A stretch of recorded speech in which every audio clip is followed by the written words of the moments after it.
and it didn't bother you. You didn't feel anything. When do you think you started to feel things? With my son. Because the hardest thing wasn't like learning about the system or none of that.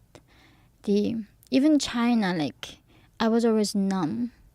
Like even when I was raped, I was like looking at myself some on the roof, like someone's in the corners, and like, oh, that's not me.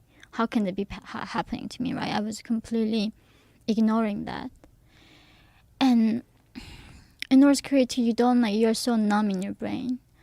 When I had my son in America in 2018, that's when I was feeling things. And I was so grateful that I felt even sadness. You were worried that you wouldn't feel it? I was very worried. Like, feeling something was very challenging. And giving birth to my son brought a lot of new feelings to me.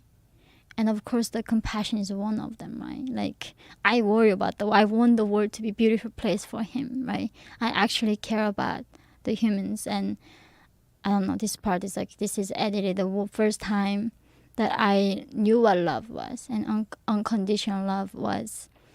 I saw that you had a Rick Dublin here. Yes. I had one of those experiences like unplanned. Nobody knew. The MDMA, which was that MDMA, what it was? In California.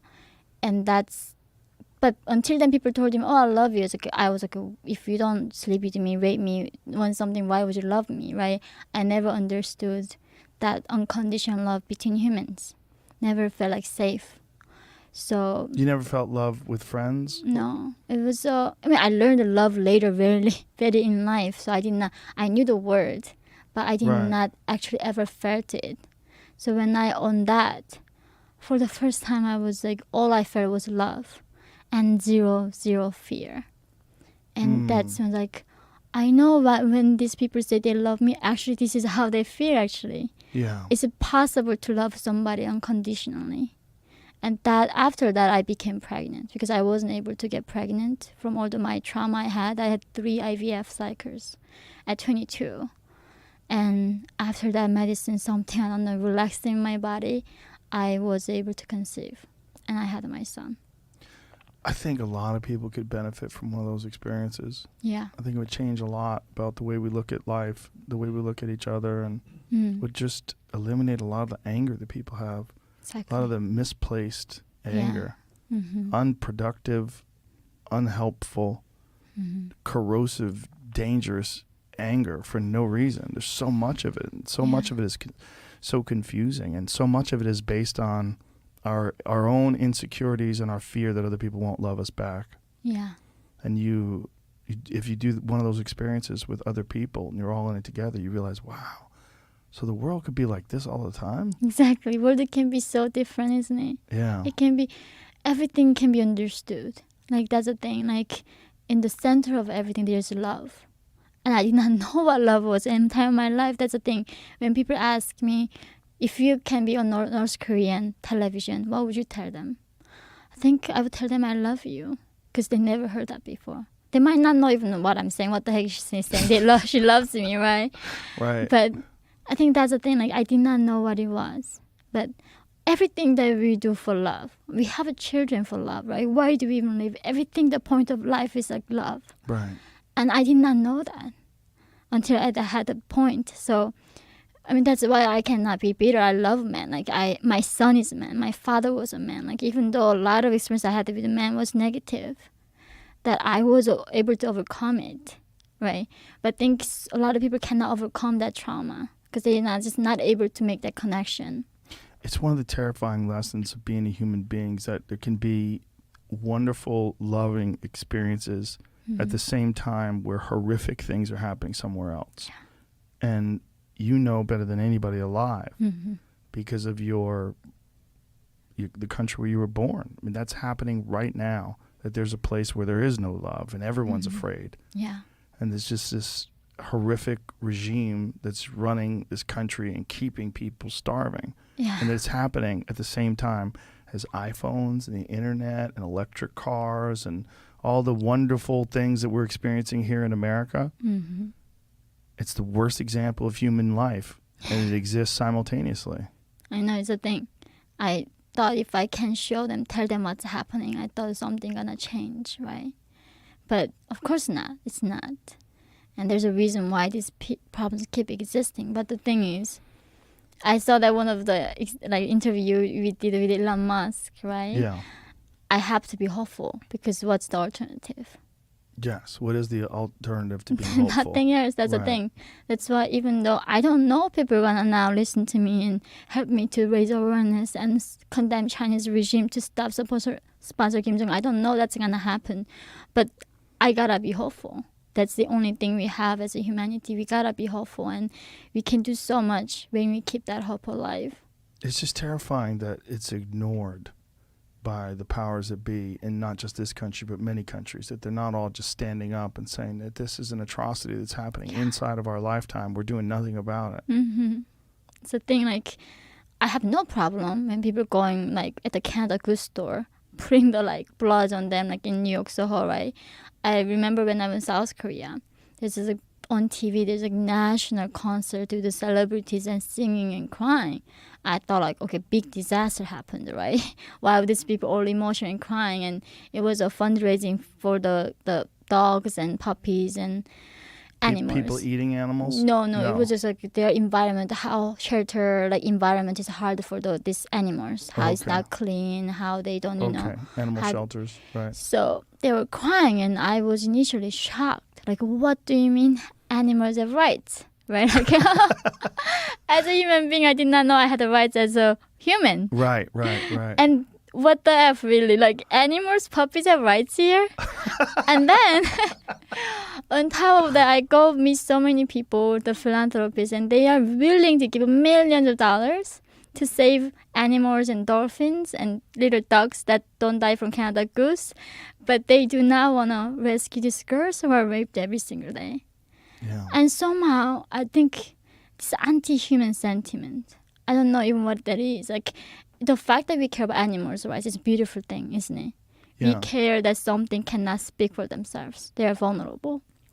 And there are people, a lot of people cannot speak for themselves right now. That, as you said, being free is exception. This is a very unusual thing, even till this age. Like 4 billion people living under some authoritarian dictatorship countries. So what we got is really unique. And people somehow refuse to speak for another human being.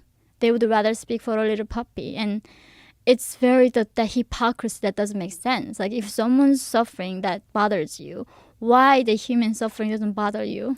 I think it's so big and so insurmountable that they don't feel like they can do anything about it, and so they're scared.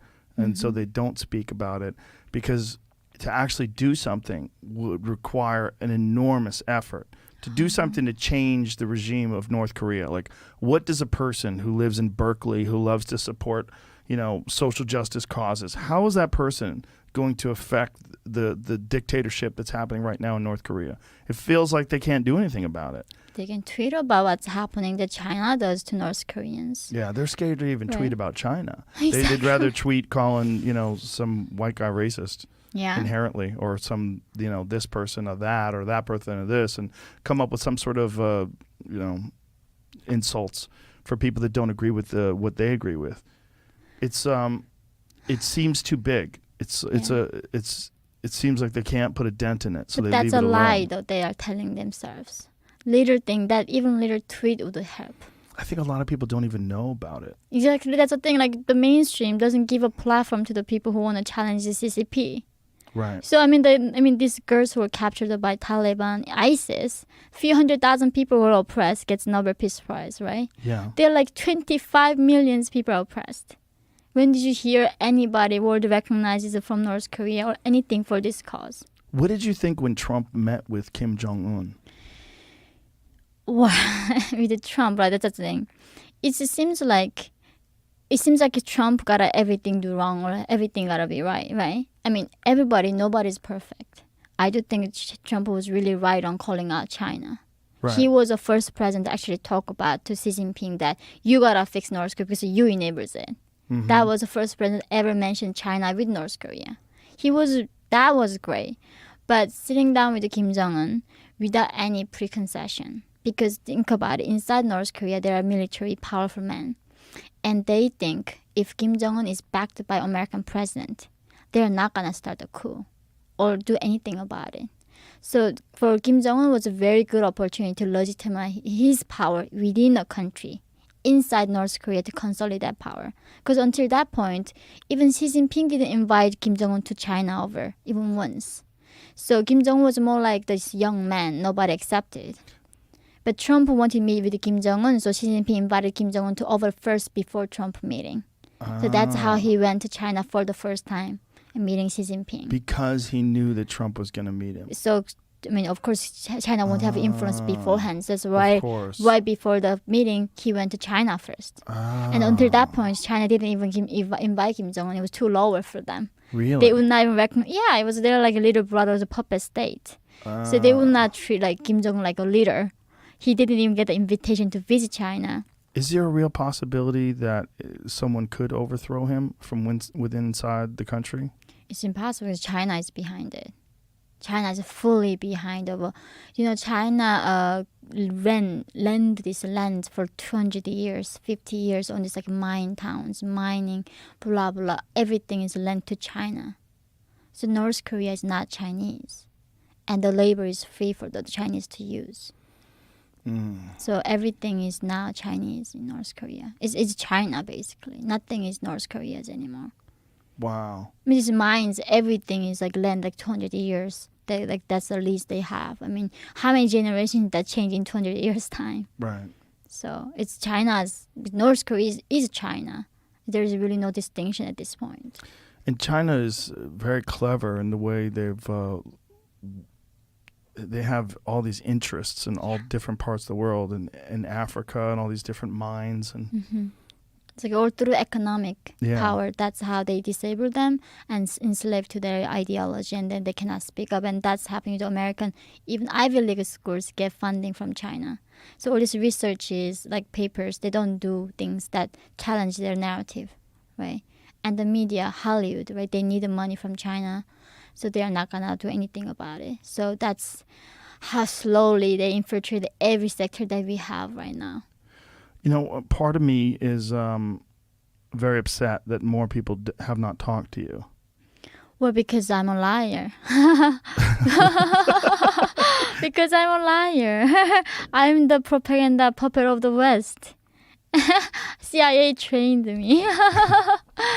That's what they say. Oh, yeah. So when I was starting giving interviews in the beginning, that like 15 and 13, the age difference that I did not know, right? Right. And then like the mountain that I climbed, they went to Google map somewhere and checked the altitude. So basically, scientific altitude, I should not have said it was a mountain. It was a high hill. But as a child, like I don't know what altitude is, a hill or mountain. I still don't know the Right. difference. So I said the mountain that she's alive because what she climbed was a hill. So they try to get you on a technicality. Yeah, but with the altitude of the hill, and then also on a technicality with the age, which you Yeah. explained. So she's like trying to change her name. But one thing I did hide was that I trafficked in China. Because in South Korea, still girls' virginity is everything. And I wasn't planning to come to America, right? I didn't even have a right to come here. I was South Right. Korean. I wanted to have a child. I wanted to have family. And if I say I was raped 2 years by a human trafficker, who's gonna any normal same family gonna take me? Right. So I had to lie that I said I was okay. My mom only raped and she covered me. And then when I was writing my book, I knew, of course, Penguin is not stupid. They took a legal team with the people with me and then got the live recording of people who crossed desert with me, who grew up with me, everybody. So they got the live recording in the legal team. So that's why after the book, there's not even one single accusation because they were going to sue afterwards. Like we have entire evidence. Right. So it was everything before the book. And also the thing is, a lot of Maoists, Leninists, they sympathize North Korean regime, right? So many people hate America. And I'm here saying America is the best country in human history. Of course, I now became the symbol of this bigotry. So, But I'm just shocked that more people in America are not talking to you. That more of these mainstream outlets don't want to hear your story. because of China piece, my story is very inconvenient. Because because I'm a slave. Actually, I was a slave, and I was bought by Chinese and exploited by them. So how do they cover my story without including China piece? It's impossibility. I can't believe that that's keeping people like the Washington Post or the New York Of course Times. it is. I know, but it's hard to believe Yeah. that this isn't just a human story, Mm-hmm. a staggering human story, an amazing human story in terms of like the education that you've had, the experiences that you've had, the way you've changed and evolved, and having escaped from North Korea into China and then to South Korea and then eventually to America and experienced all these things from this very unique perspective. I mean, it's an incredible story. But no, because they expect me to become now victim, right? Because they expect me to hate all the men and the system, and not. But like I do not tell. Like I'm not a victim. I'm very grateful. Like my book starts that there are two things I'm grateful for: that I was born in North Korea and that I escaped. So it's like I don't fit the narrative they're trying to portray in any way. Wow, that's very disappointing to me that there is a narrative that they want you to portray, because your actual story is a very human story, and it's a contemporary story that's very important when you look at the way the world is being run. Certain parts of it, like North Korea or like China, Mm-hmm. this is from a person like yourself. No one else is going to be able to tell that story. Your story it's impossible for anyone that hasn't experienced it to tell. It has to be you. Yeah, but then that's why I'm grateful despite all that, North Korea did everything they could to character assassinate me. Because that's what they have, the biggest hackers, and they have the armies of hackings and go harass people and hack the Sony studio. Remember when they were made a movie? So they exactly the same thing. They were reaching out to Penguin, my editors, like we're gonna blow Penguin if you write this book. And there was so much harassment. And internally, we were so scared, like Penguin people, like we don't want to lose our job, we don't want to blow up. So they don't even talk about in the public that you get attacked from North Korean regime. Like North Korean's diplomat in London was reaching out to my editor to sit down and meet them in person. Wow. To stop the book. So, and of course, like everything is written on media, that's all believable, right? Everything's written, then people just believe whatever it was. Yeah. So it's now that's what North Korea is so good at, like creating this narrative and character assassin people. And eventually it doesn't work, they're going to kill you directly. And that's what they did. Initially they were like threatening me and stop talking about it, and then I still did. So they put entire 3 generations of my family on that North Korean propaganda channel. And they made them to denounce me. And they were gone. So... They're gone? Yeah. Because I still have agents in North Korea, and they all disappeared. So they were all killed? Yeah, concentration camp means death. So even including my neighbors.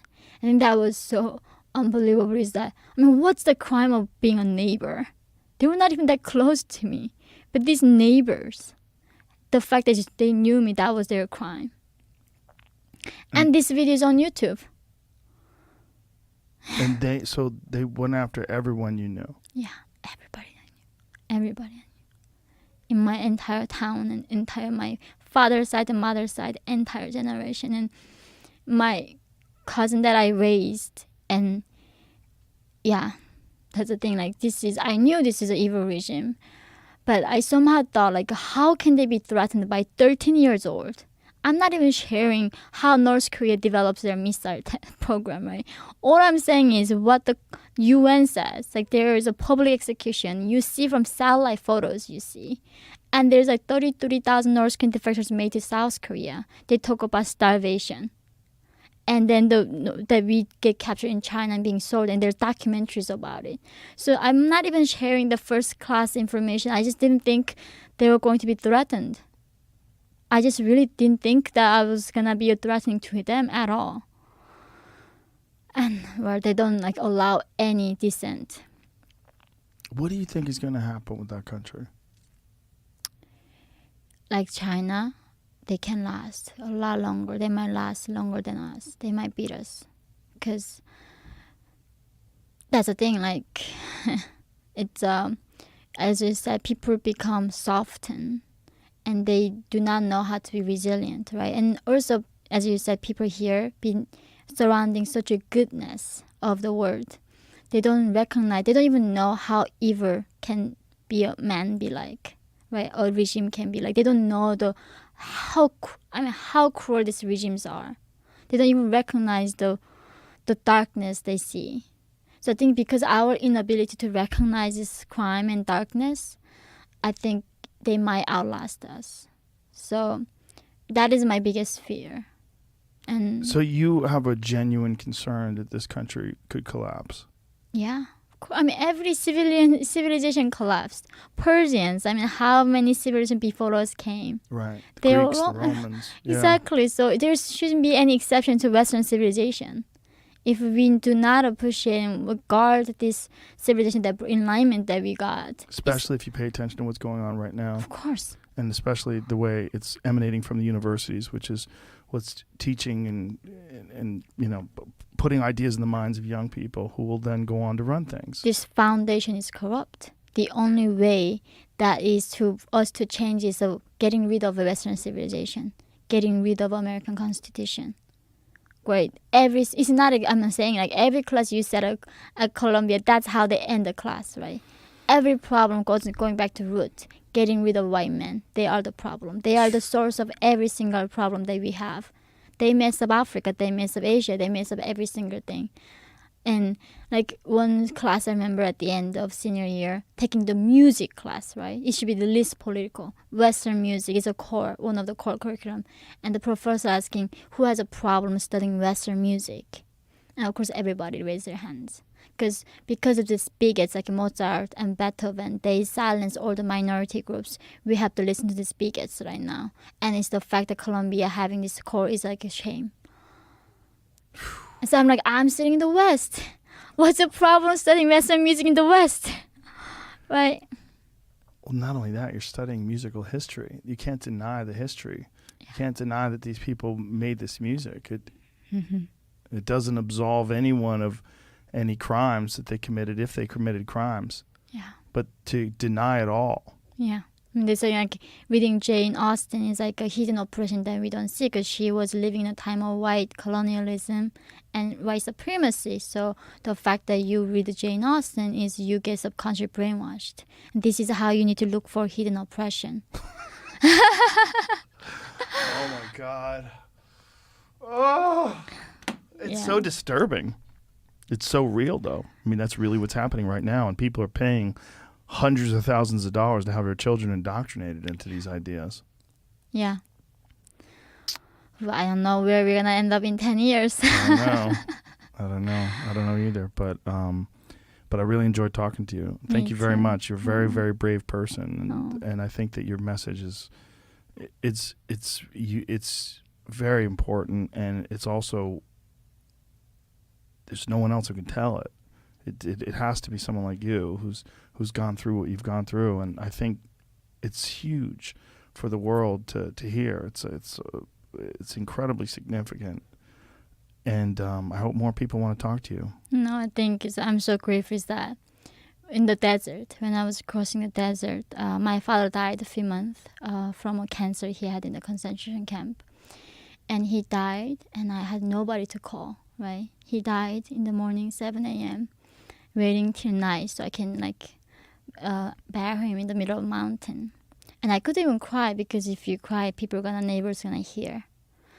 So I'm numb, like sitting next to dead body, and I was thinking, wow, like being a human means nothing. Like even dog dies, you go to your neighbor and ask them like your dog died. And in that desert, like that's the thing, like I wasn't afraid of dying.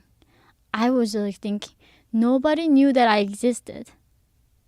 Nobody knew that I came to this earth and left in this middle of desert. And that's the thing, like nobody knows that North Koreans exist. Nobody knows our stories. So I think the fact that people knows my father and my people is the biggest comfort for me. I think that's not even given to us. They don't know we exist. So I'm so grateful that you gave me this opportunity. Well, I'm very grateful that you came here just to talk about it and to tell people. And I'm glad a lot of people are going to hear this. Thank you. Thank you. Thank you. All right. Goodbye, everybody. Or years ago when I was young, it was me. It was opening day. Me and one of my wrestling teammates, my dad and his dad went this way. We go right. We're coming up this dirt road, and my buddy's like, "Hey, what's that under that tree right there?" And I'm looking, and there's a bear just sitting there staring at us, and he's laying over the top of a giant blacktail buck, like big 4x4. And I'm just like, what the? And he takes off. And so we run over there, and I'm just looking at this thing, and that bear had killed that buck, full-grown buck, like healthy, like it was still warm, like he had just killed it. The only thing eaten off of it was the ass end was eaten off on it. And I did not know that, I guess, black bear at that time would hunt down and kill a mature buck. Wow. And it was crazy to come up on it and just see it, like it had just happened. Like we probably just missed it, maybe an hour before that. Where that it could catch it. Right? Bucks are so fast and so nimble. Mm-hmm. But, I mean, and we were back in a spot where, unless somebody poached it, you know, but I looked up front, there was nothing in the guts. Like I was actually looking to see if somebody had If done there's a wound somewhere? Yeah, nothing. Clean body everywhere. He had just chewed like one of the back hams off. Wow. It was crazy. So he probably stumbled upon it or something, chased it down, and got it. Wow. That's Crazy. wild. Yeah. Dudley told me he saw a moose get its back broken by a grizzly through a scope. No way. Yeah, he was looking at it through a spotting scope, and he saw this grizzly chasing this moose and swats it on the back and breaks its back. No way. They're just chasing it down, boom, snap, and the thing goes down. Like, that's how strong a grizzly bear is. Yeah, and people don't realize how quick they are. Oh, my God, Like, so fast. We were talking about that out there. You see one, and it's like, you just think of them kind of like a big, lazy, kind of slow. Dude, they can go. Yeah. They're Like lazy until they're not. Exactly. Yeah. I've seen videos of them running down deer. Yeah. Running them down, like closing the distance. A deer's like wide open, and they're just closing the distance. It is hard to believe, because when you see them just sort of lumbering along, preserving energy, you just assume. But, you know, they're masters of preservation. I mean, they literally sleep all through the fucking winter. They eat so much that they can just sleep. Isn't that crazy? It is nuts. Just the thought of a bear like going to sleep for that long and surviving in a hole, just a bear's life is just so interesting to me. It's pretty crazy. It's a very interesting animal, you know. But the thing is, people get so attached to bears. Like there's not an animal that people get more mad at you for shooting in North America than a bear. I agree. Meanwhile, it's like, I guess people are just accustomed to people shooting deer. You know, and they understand. They see deer get hit by a car. They see deer everywhere. It's rare that you see a bear, because bears are a little cautious being around people. But there's plenty of them. Oh yeah, and tons of them. They make a big dent on wildlife. And if you don't do something to manage them, like my friends John and Jen live up in Alberta, and where they are, like, there's bears everywhere up there. You can't imagine how many bears there are. And this is like really, really dense woods up there. I see a lot of the videos of you guys up there. It's a everywhere. crazy place. Yeah, it's really crazy. But because of Canada and the lockdowns, they can't even get up there. No one is allowed to hunt up there. You can't, like, people can't come across. Most of their business was Americans coming up to Alberta to hunt.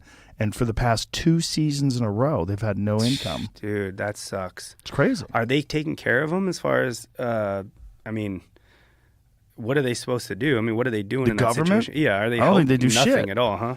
I mean, I can't imagine they do. I mean, how would they?